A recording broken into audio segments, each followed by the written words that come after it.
Okay, so let's start. Ritika, Ritika बेटा। Yes, sir. Nabeel आपकी class में है? Yes, sir. ओके, चलिए तो स्टार्ट करते हैं। हम लोगों ने कल पढ़ा था नेचर ऑफ मार्केटिंग, कि जो हमारे पास मार्केटिंग होती है उसका नेचर क्या है। आज जो इस नेचर को, ये मार्केटिंग जहाँ से ओरिजिनेट होती है, हम थोड़ा उसके बारे में देख लेते हैं। मार्केटिंग जहाँ से शुरू होती है वो है आपकी रिक्वायरमेंट, हम इस बारे में डिस्कस कर चुके हैं। तो रिक्वायरमेंट में क्या क्या होता है वो हम देख लेते हैं, और इसके बाद उसके कॉन्सेप्ट को समझते हैं कि मार्केटिंग ओरिजिनेट कैसे होती है। तो सबसे पहले जो आपकी नीड होती है, need is the state of health deprivation including physical, social and individual. For example, that is hunger. जो भी आप फील करते हैं, जैसे आपको हंगर फील होता है, आपको भूख लगती है, then you have to require food. आपको प्यास लगती है, then you have to require water. तो जो आपकी बेसिक नीड है, जो आपकी फीलिंग्स होती हैं, जिनसे आपकी नीड जनरेट होती है, वो आपकी कहलाती है नीड। अब इस नीड में ऐसा भी होता है कि कुछ ऐसी होती हैं जो आपके फिजिकल से रिलेटेड हो सकती हैं, कुछ आपकी सोशल से रिलेटेड हो सकती हैं, या कुछ आपकी इंडिविजुअल हो सकती हैं। अब जैसे सोशल नीड्स की अगर हम बात करें, तो जब आपके पास अगर अकेले होते हैं तो आपको लगता है कि आपके पास में कोई होना चाहिए, जैसे मदर, फादर, सिस्टर, फ्रेंड्स। ये आपकी क्या है, सोशल रिक्वायरमेंट्स है। अगर आप कभी अकेले होते हैं तो आप बोरिंग फील करते हैं, ठीक। तो ये आपकी सोशल रिक्वायरमेंट्स है। जैसे जब कोई नई मूवी आती है तो आप उसको देखना चाहते हैं, ये आपको फील होता है, ठीक। आप हंगर फील करते हैं, आप थर्स्टी फील करते हैं। तो ये जो आपकी फीलिंग्स आपको कुछ ज़रूरतें महसूस करवाती हैं, वो आपकी नीड कहलाती है। तो जैसे मैस्लो की हायरार्की थ्योरी आप लोगों ने पढ़ी होगी, तो उसमें ह्यूमंस की कुछ बेसिक नीड्स होती हैं। बेसिक नीड्स में आपका होता है फूड, वाटर, शेल्टर और एयर। एयर मतलब आपको सांस लेने के लिए हवा चाहिए, खाने के लिए भोजन चाहिए, पीने के लिए पानी चाहिए, और रहने के लिए आपको एक घर चाहिए या छत, जो भी है आपको सेफ्टी के लिए। तो ये क्या है, ये आपकी फीलिंग्स हैं। तो जो आपकी फीलिंग्स जनरेट करती हैं, that is called your need, ठीक।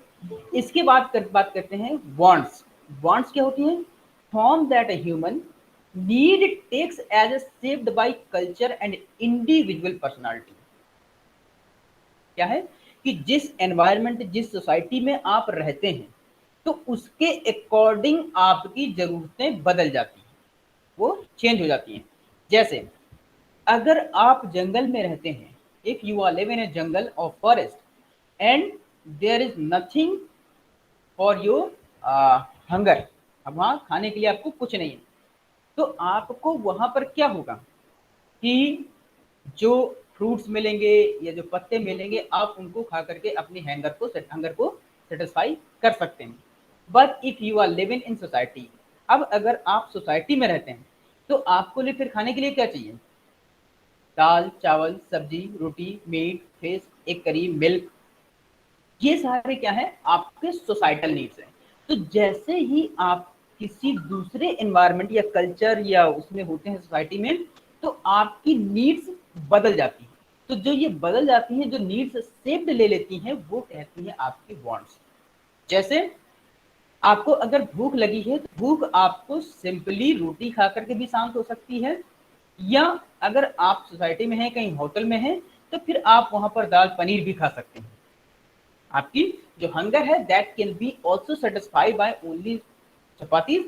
But if you are living in the society or in some cultures where chapati is not available, so your that need will be shaped by your requirement. आपकी requirement है उसमें जो बदल जाएगी, तो क्या friend either paneer veneer जो भी आपका रिक्वायरमेंट होगी आप उसको खा सकें। क्यों? क्योंकि वो आपके कल्चर में है, आपके कल्चर आपकी सोसाइटी में वही चलता है। जैसे हमें यहाँ पर अगर खाने के लिए सिंपल सी कच्ची सब्जी दे दी जाए, राइट वेजिटेबल्स, तो हम उससे हंगर को शांत कर सकते हैं। बट हमारी सोसाइटी, हमारे जो कल्चर है वो क्या कहता है कि हमें वेजिटेबल्स को पका करके खाना चाहिए। ठीक, तो आप उस तरह से भी, ये क्या है आपकी वांट। और ऐसा क्यों होता है? ऐसा क्यों होता है?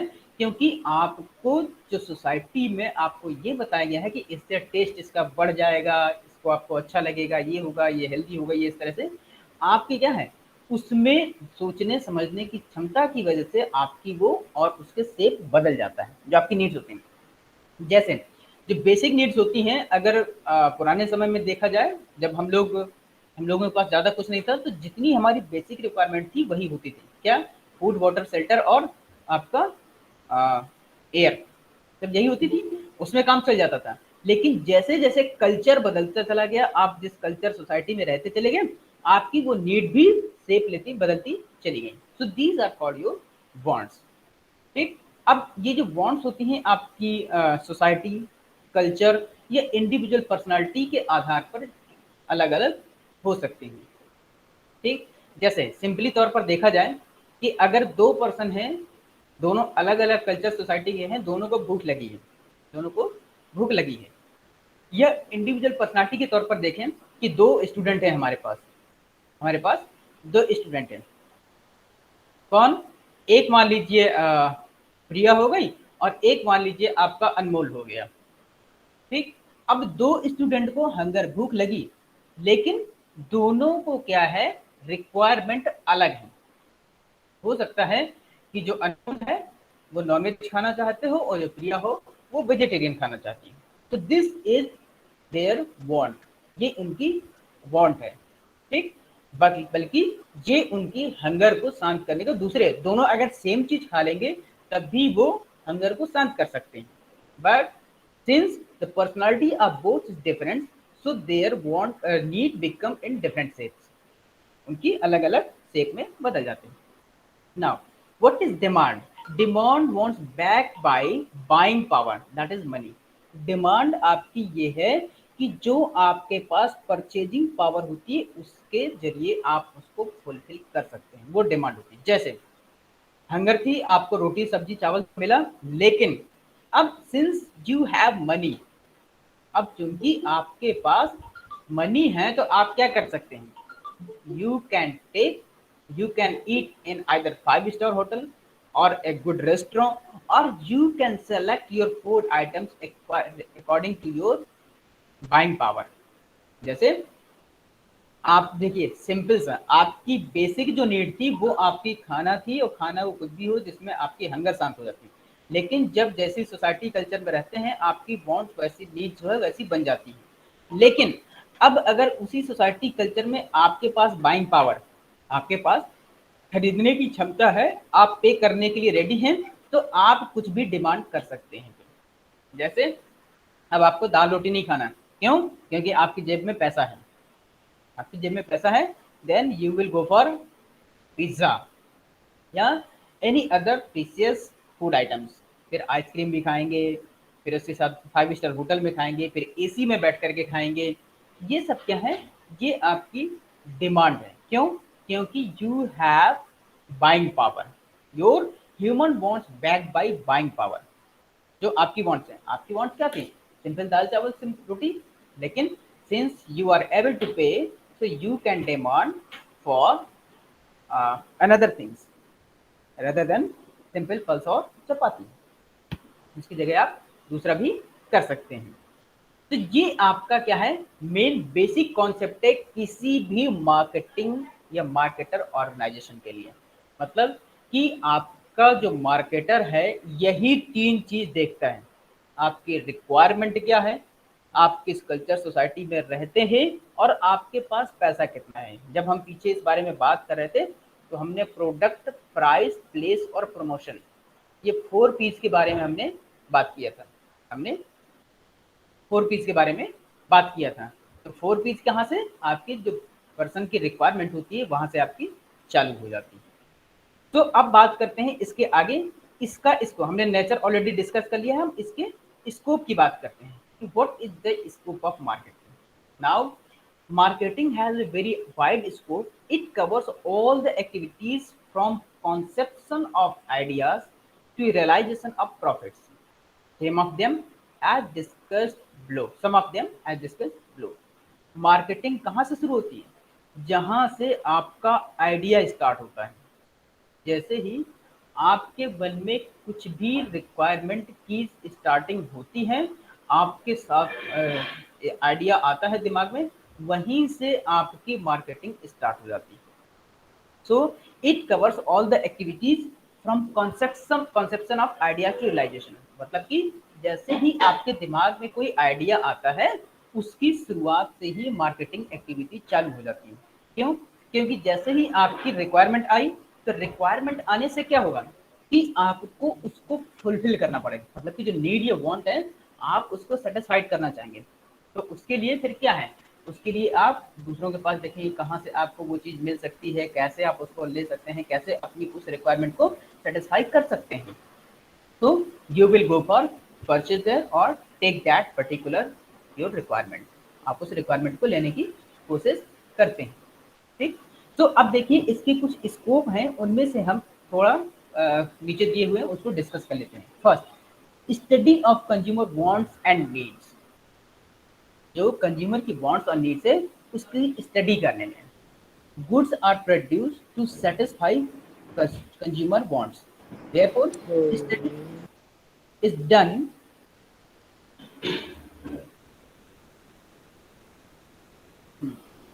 therefore study is done to identify consumer needs and wants. These needs and wants motivates consumer to purchase. अब जो गुड्स और सर्विसेज, जो गुड्स या सर्विसेज जो भी बनाई जाती हैं वो क्यों बनाई जाती हैं? ताकि जो कस्टमर या कंज्यूमर है उसकी आप जो वांट्स या नीड है उसको सेटिस्फाइड कर सकें। So therefore study is done to identify consumer need. तो सबसे पहले हमें ये स्टडी करना पड़ता है कि पर्टिकुलर इंडिविजुअल, इंडिविजुअल यहाँ मतलब कस्टमर या कंज्यूमर, उसकी नीड क्या है, उसकी नीड या वांट क्या है। तो हम उस नीड या उस वांट के अकॉर्डिंग हम क्या करते हैं, प्रोडक्ट को डिजाइन करते हैं, प्रोडक्ट की सर्विस को डिजाइन करते हैं। क्यों? क्योंकि वो नीड और वांट ही कस्टमर को मोटिवेट करती है पर्टिकुलर परचेजिंग के लिए। परचेजिंग के लिए वो नीड और वांट ही उसको क्या करती है, मोटिवेट करती हैं। क्यों? मान लीजिए अगर मैं एक मार्केटर हूं और आप एक कस्टमर हैं, ठीक, और आपको एक फूड आइटम चाहिए, आपको एक फूड आइटम की रिक्वायरमेंट है। अब अगर मुझे आपकी रिक्वायरमेंट पता है, अगर मुझे आपकी रिक्वायरमेंट पता है कि आपको किस तरह का फूड आइटम चाहिए, और वो आपके सामने अगर लाया जाएगा, अगर वो आपके सामने लाया जाएगा, तो फिर आप उसको क्या करेंगे, खरीदने के लिए मोटिवेट होंगे, उसको खरीदने के लिए मोटिवेट होंगे। जैसे उसमें एक एग्जाम्पल के तौर पर देखिए कि अगर कभी आपको कोई कपड़ा अच्छा लगता है, if you like any cloth or any dress, then you are motivated to purchase that particular dress. आप उस ड्रेस को खरीदने के लिए, जैसे आप कभी मार्केट में जाते हैं और कोई ड्रेस, शूज या कुछ भी आपको अच्छा लगता है, then you tell to your parents that I want this particular product. Yes Shruti बताइए।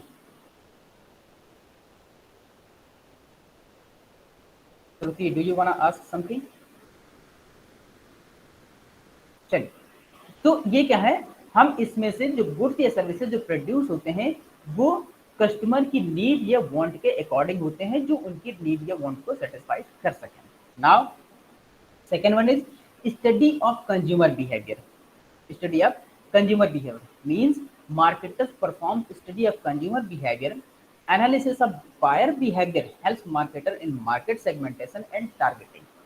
अब एक्चुअली होता क्या है कि हम सभी लोगों के लिए, हम लेकिन जितने भी इंडिविजुअल्स हैं, कोई भी मार्केटर सबकी नीड या वांट्स को सेटिस्फाइड नहीं कर सकता है। तो अगर आपको ये पता हो कि कौन कस्टमर किस तरह का प्रोडक्ट और कैसी सर्विस चाहता है, मान लीजिए आप एक जियोग्राफिकल कानपुर में, अब कानपुर में आपको पता है कि यहाँ के इंडिविजुअल्स जो कस्टमर हैं वो किस तरह की प्रोडक्ट को उनकी प्रेफरेंस रहती है, जो प्राइस में कम होते हैं उसकी, या जो क्वालिटी वाइज होती है उसकी, या फिर वो देखते हैं कि वो देखने में अच्छा हो, इसकी पैकेजिंग जिसकी अच्छी हो। तो इनमें से क्या करता है, अगर आपको ये पता हो कि most of the number of customers like that type of product, तो यू कैन डिजाइन दैट। अगर आपको ये पता है कि मैक्सिमम नंबर ऑफ कस्टमर्स की रिक्वायरमेंट क्या है, तो आपको क्या है, उन कस्टमर को एक टारगेट करने में, आप उन कस्टमर्स को पर्टिकुलर टारगेट कर सकते हैं और उसकी पोजिशनिंग कर सकते हैं जिनको आपको अपना प्रोडक्ट या सर्विसेज प्रोवाइड करनी है। नाउ ये अभी आपका आगे सिलेबस में हो सकता है डिटेल में और आ जाए। टारगेट एसटीपी होता है, एक एसटीपी का कॉन्सेप्ट है, उसमें एस का मतलब होता है सेगमेंटेशन, टी का मतलब होता है टारगेटिंग और पी का मतलब होता है पोजिशनिंग। ठीक है ना। तो अगर आपको अपने कस्टमर का बिहेवियर मालूम है तो आप क्या कर सकते हैं, मार्केटर को हेल्प मिलती है कि अपने कस्टमर को कैसे वो सेटिस्फाइड कर सकता है, क्योंकि कस्टमर हमेशा डायनेमिक होता है, उसकी रिक्वायरमेंट वांट्स हमेशा चेंज होती रहती हैं। तो उसके बिहेवियर को एनालिसिस करना बहुत जरूरी है। जैसे बहुत से कस्टमर क्या होते हैं, अपना जो फिजिक होता है उसके अकॉर्डिंग अपनी परचेजिंग करते हैं, या कुछ लोग ऐसे होते हैं जो सोसाइटी को दिखाने के लिए परचेजिंग करते हैं, या हो सकता है कुछ लोग ऐसे होते हैं जो अपनी फैमिली को प्रेफरेंस देते हैं। तो उनको क्या होता है कि इस तरह के मार्केटर को इस तरह के कस्टमर के बिहेवियर का एनालिसिस करना पड़ता है कि वो किस फैक्टर से इन्फ्लुएंस्ड हो रहा है परचेजिंग में, उसको कौन सा फैक्टर इन्फ्लुएंस कर रहा है जो उसके परचेजिंग डिसीजन को इन्फ्लुएंस कर रहा है, तो फिर वो उसको एनालिसिस करते हैं। So this is the study of consumer behavior. Now, product planning and development. It includes the activity of product research, marketing research, market segmentation, product development, determination of the attributes, quantity and quality of the products. अब आपका जो product planning और development में क्या है, जब आपने customer को, देखिए सबसे पहले आपने अपने कस्टमर की रिक्वायरमेंट, नीड या वांट समझ ली, इसके बाद आपने उसके बिहेवियर को समझ लिया, अब उसके अकॉर्डिंग अब प्रोडक्ट को डिजाइन करेंगे। तो इसमें आपको क्या क्या आएगा, प्रोडक्ट रिसर्च, कि जो प्रोडक्ट उनको, या जो आपको रिसर्च करना पड़ेगा कि आप उसको कैसे फुलफिल कर सकते हैं, आप उसको कैसे फुलफिल कर सकते हैं। पता चला कि उनको पिज्जा चाहिए तो किस तरह का पिज्जा चाहिए, उसमें आपको क्या क्या डालना है, उनकी रिक्वायरमेंट्स क्या है, इस तरह से। मार्केटिंग रिसर्च, आप उनको अपने बारे में कैसे बताएंगे, कैसे देंगे, उनके प्राइसेस क्या रहेंगे, ये सारी चीजें आपको मार्केटिंग रिसर्च कहलाती है। मार्केट सेगमेंटेशन, किस तरह के कस्टमर्स को किस तरह का प्रोडक्ट चाहिए, आप हर कस्टमर को इंडिविजुअली डिवाइड कर लीजिए। पता चला कि आपके कानपुर में एक एरिया ऐसा है जहाँ पर अलग तरीके का प्रेफरेंस होता है और दूसरे एरिया में अलग तरह का प्रेफरेंस होता है, तो आप उसको मार्केट को सेगमेंट कर सकते हैं, उसको मार्केट को डिवाइड कर लीजिए कि इस पर्टिकुलर जो जहाँ पर कस्टमर इस काइंड के हैं, आप वहाँ पर इस तरह का प्रोडक्ट प्रोवाइड करेंगे, और जहाँ पर दूसरी तरह के कस्टमर हैं अकॉर्डिंग टू। अब ये जो सेगमेंटेशन होता है आपको एज वाइज भी हो सकता है, आपके चिल्ड्रन के लिए प्रोडक्ट हैं, या ओल्ड पर्सन के लिए हैं, या मेल के लिए है, या फीमेल के लिए है, आप जैसा भी आप चाहें सेगमेंट बनाना चाहें। मतलब कि मार्केट आप उसको डिवाइड करना चाहें। देन प्रोडक्ट डेवलपमेंट, आप उसमें प्रोडक्ट को डिजाइन कर लीजिए, प्रोडक्ट बना लीजिए। डिटर्मिनेशन ऑफ द एट्रीब्यूट्स, उस प्रोडक्ट में क्या क्या फीचर होने चाहिए।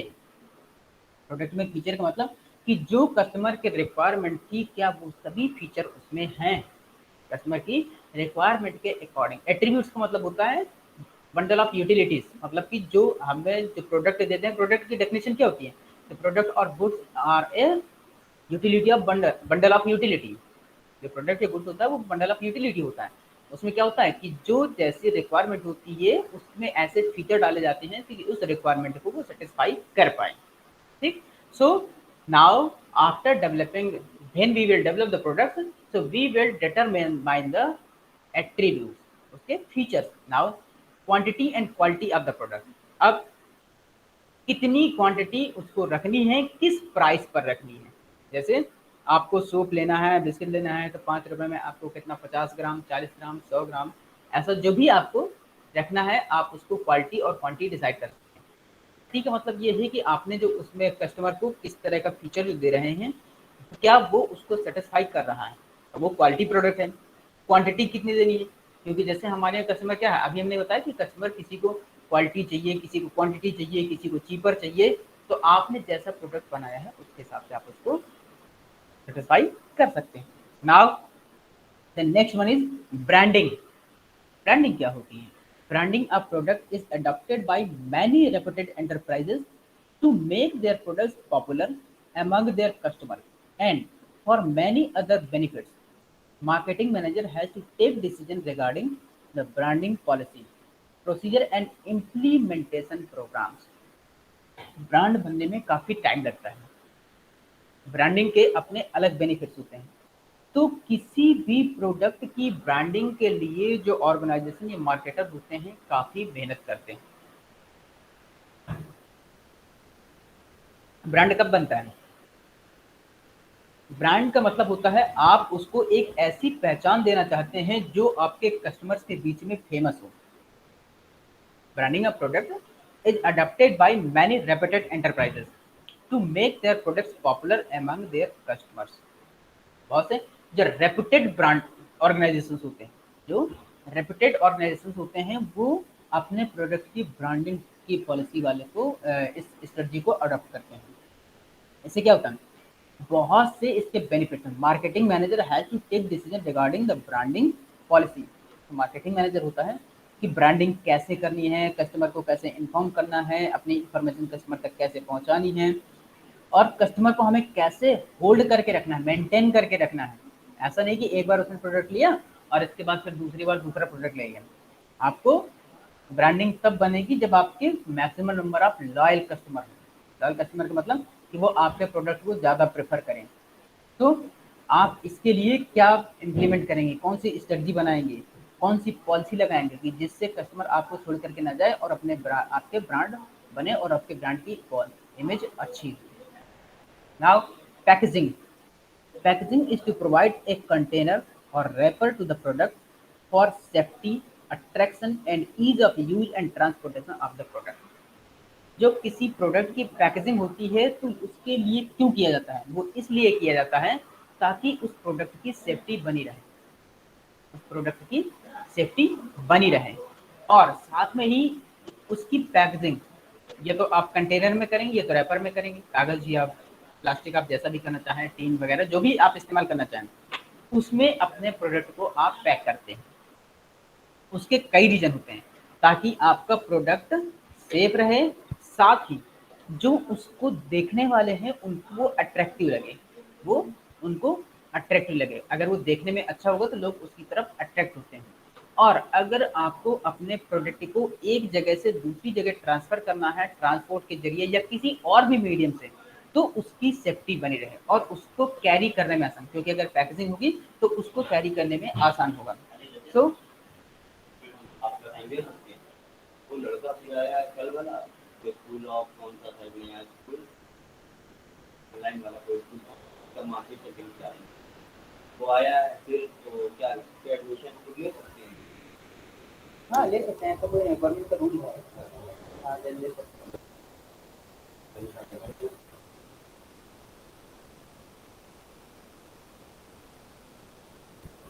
हाँ, आप हेल्प करते हैं।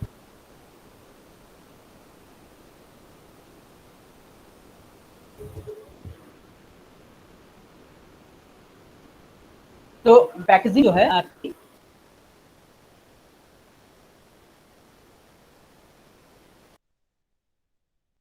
जो प्रोडक्ट है सेफ रहे, अट्रैक्टिव लगे, और हाँ एक चीज और, अब उस पैकेजिंग को लेकर के पहले इतना ज्यादा ध्यान नहीं रखा, तो बताना है उसमें जैसे प्राइस लिखी होती है, उसमें उसके इंग्रेडिएंट्स लिखे होते हैं, उसमें आपको कस्टमर केयर का नंबर होगा, ये मैन्युफैक्चरर, ऐसी बहुत सी चीजें दी हुई, उसमें कलर वगैरह का इस्तेमाल करके बहुत अट्रैक्टिव भी बनाया जाता है। तो ये सब क्या करने से, इसकी वजह से उसको यूज करना आसान हो गया। हम लोग, बहुत से लोग ध्यान नहीं देते हैं। अगर हम देखें तो इस समय क्योंकि बहुत से इंग्रेडिएंट ऐसे होते हैं जिनको डिटेल में लिखना जरूरी पॉसिबल नहीं हो पाता केवल उस पैकेजिंग में, तो अब उसमें क्या है, कोडिंग लिख करके आती है। जैसे इस समय केमिकल है, तो केमिकल के लिए कुछ कोड डिसाइड किए गए हैं, अगर उसमें वो इस्तेमाल होते हैं तो उसकी एक कोडिंग की होती है, तो आप उसके जरिए आप उसको सर्च कर लीजिए, आपको पता चल जाएगा कि ये क्या है। हम लोग क्या करते हैं, सीधा प्रोडक्ट लिया और उसका कंज्यूम करना चालू कर देते हैं। लेकिन अगर आपको डिटेल चाहिए तो उसमें सारा सबको डिटेल लेगा। जैसे एक और देखिए, जो हार्मफुल प्रोडक्ट होते हैं, जो फिजिकली या हेल्थ के लिए हार्मफुल होते हैं, तो उसमें जो है पहले से आपको वार्निंग दी होती है कि consumption of this product will be injurious to your health. तो आप क्या करते हैं, अगर आपको लगता है, अब इसमें अगर चाहें कि आपको अगर कुछ कभी भविष्य में होता है, तो फिर ये ऑर्गेनाइजेशन, ये कंपनी की गलती नहीं होगी, क्योंकि उन्होंने पहले ही आपको बता रखा है।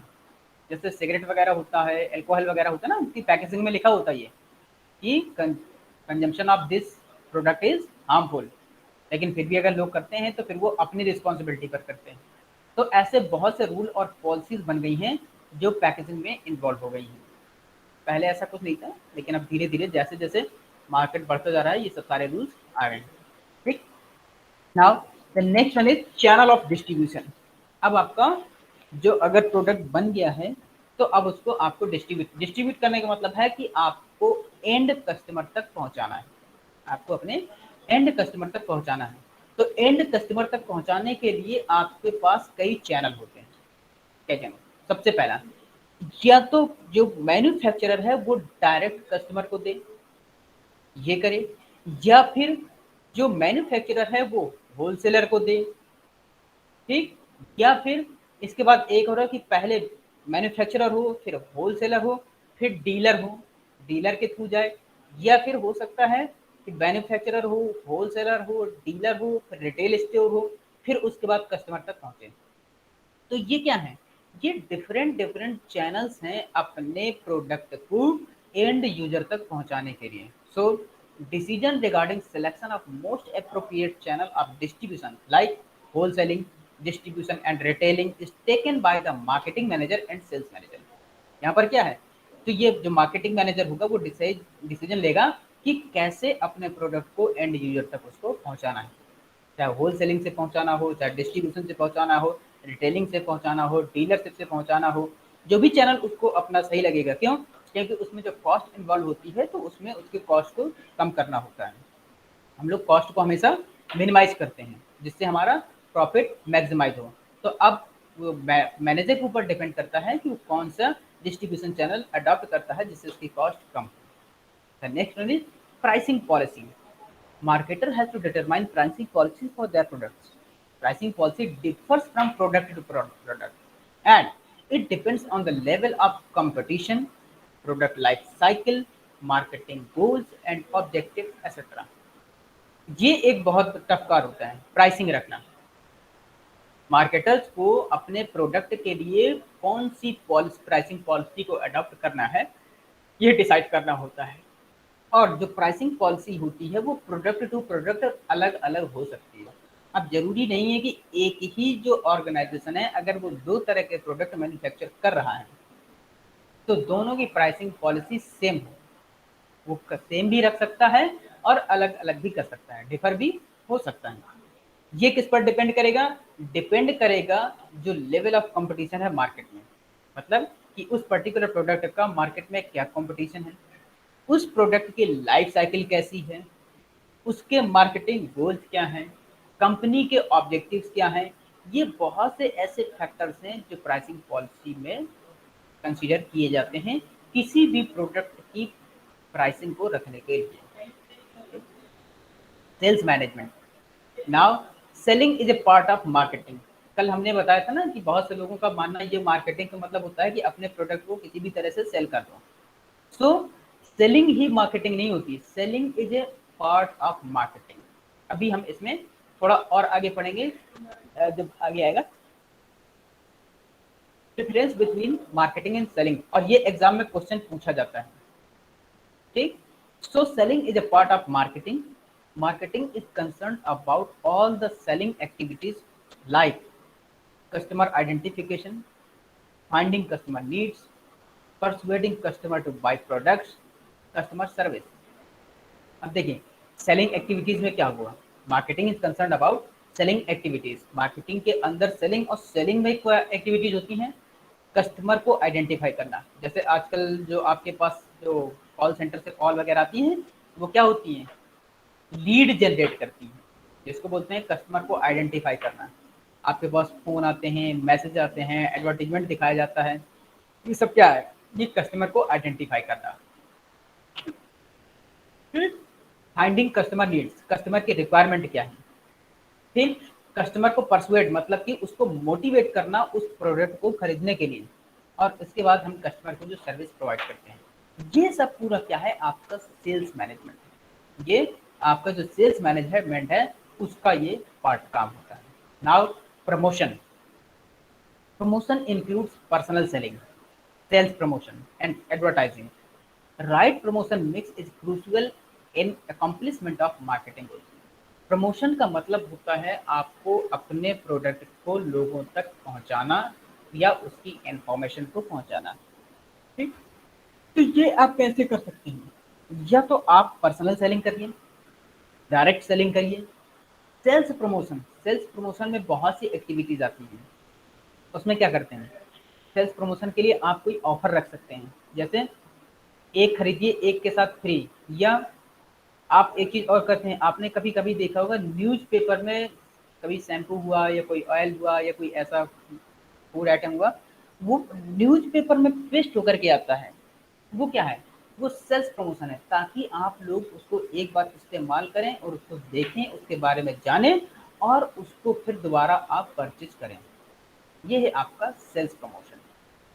उसके लिए बहुत से कई फैक्टर या रीजन होते हैं, आप जो है काइंड टाइप्स होते हैं, आप उसके जरिए अपनी सेल्स को प्रमोट कर सकते हैं। चाहे फ्री सैंपल डिस्ट्रीब्यूशन हो, जैसे जो मेडिकल स्टोर वालों को जो एमआर होते हैं ना, जो मेडिकल रिप्रेजेंटेटिव, डॉक्टर्स को फ्री में जाने कितनी ढेर सारी दवाइयाँ दे जाते हैं।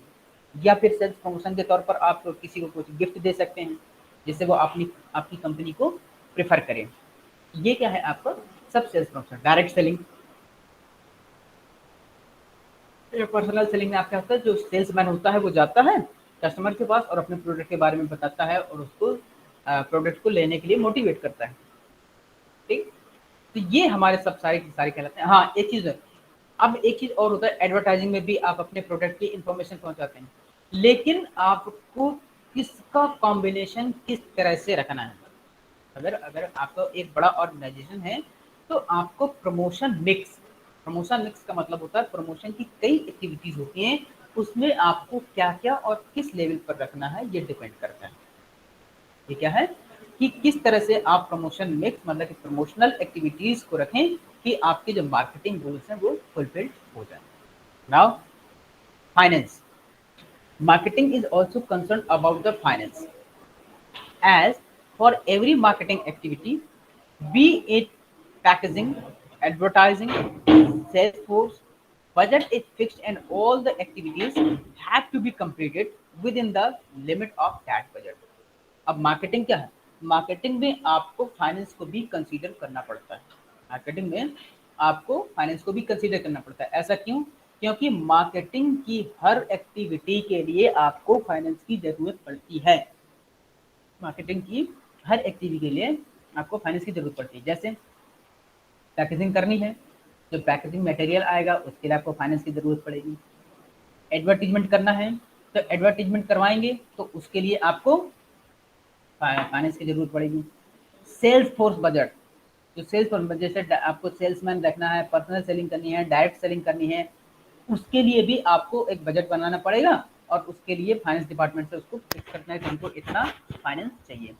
सो इस पूरी सेल्स एक्टिविटी के लिए आपको एक बजट बनाना पड़ता है, आपको एक बजट बनाना पड़ता है जो आपको फाइनेंस डिपार्टमेंट प्रोवाइड करता है। ये क्या है, आपकी मार्केटिंग में फाइनेंस का भी इन्वॉल्व होता है। वैसे भी फाइनेंस, बगैर फाइनेंस के तो ज़्यादा कुछ होते नहीं है, आपको फाइनेंस भी उसमें कंसिडर करना पड़ेगा और उस पर फाइनेंस लगा करके तभी तो आप, जब फाइनेंस लगाएंगे तभी तो आपको फाइनेंस जनरेट होगा। तो all the activities have to be completed within the limit of that budget। Finance department होता है ना, आपके जो सेल्स डिपार्टमेंट होता है उसका बजट फिक्स कर देता है कि आपको इस बजट के अंदर सब कुछ करना है। Now after sale service, marketing covers after sales service given to customers, maintaining good relationship with customers, attending their queries and solving their problems। अब अब से कुछ साल पहले तक, 15-20 साल पहले, ये आफ्टर सेल सर्विस का इतना ज़्यादा तो कॉन्सेप्ट नहीं चलता था।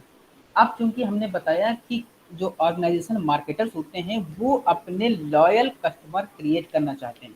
अगर आपको अपने प्रोडक्ट की ब्रांडिंग करनी है तो आपके पास नंबर ऑफ लॉयल कस्टमर्स होना चाहिए।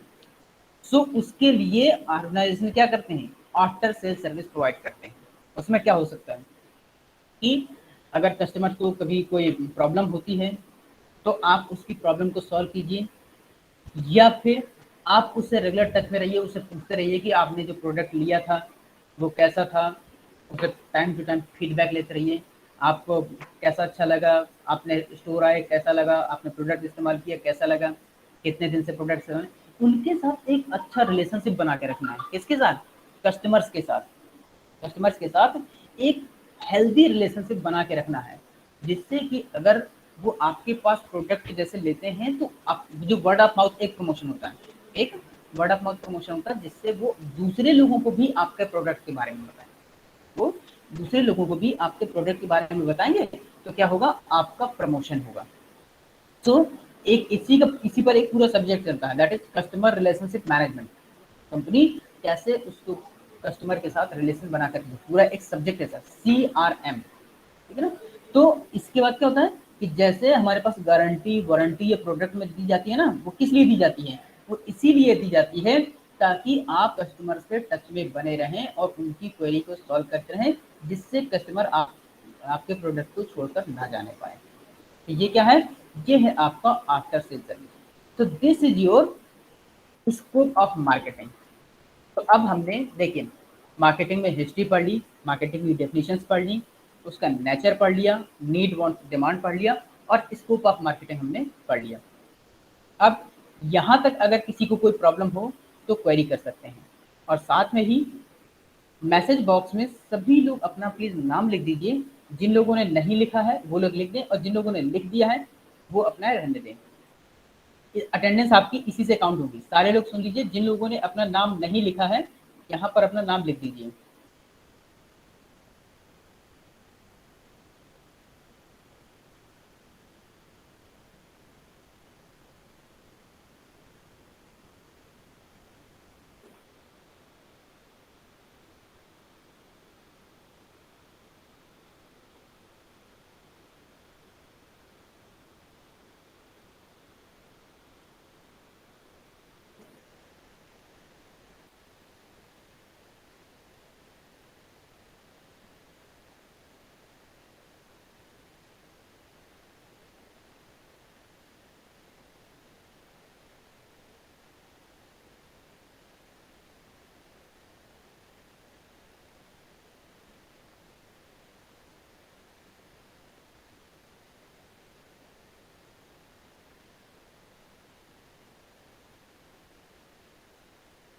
सभी लोग अपना नाम लिख दें और 5 मिनट बाद जो है आपकी उसकी company law and secretary practice की क्लास होगी, तो फिर हम लोग वो पढ़ेंगे।